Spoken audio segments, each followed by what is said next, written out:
Dans l'actualité également aujourd'hui, le prix Nobel de la paix 2018 à Mulhouse. Pour la première fois, le docteur Mukwege a visité le centre de réadaptation de la ville. Il a été accueilli par une huée d'honneur faite par le personnel de l'établissement.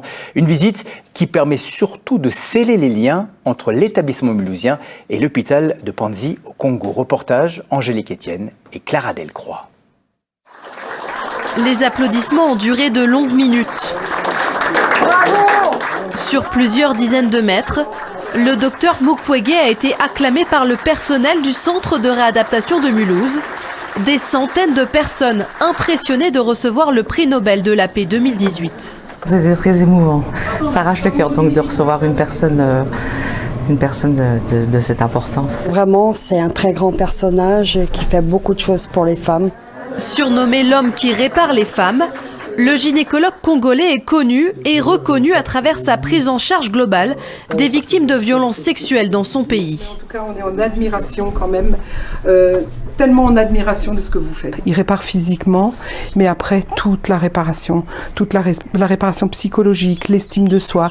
Et c'est aussi là-dedans que nous avançons ici, en accueillant des personnes en situation de handicap. Se réadapter après un traumatisme ou un handicap, c'est également l'une des missions de l'établissement mulhousien, d'où l'importance de cette visite.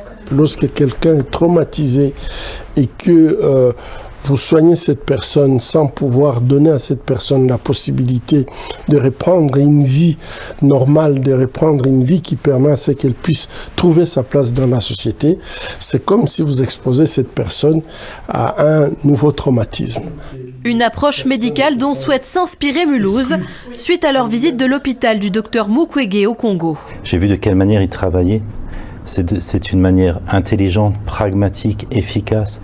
Il prend les survivantes en charge de manière globale. Et on a beaucoup appris en allant là-bas. Les directeurs d'établissement ont également profité de cette journée pour signer une convention qui liera désormais les deux hôpitaux dans leur accompagnement des victimes. Merci beaucoup.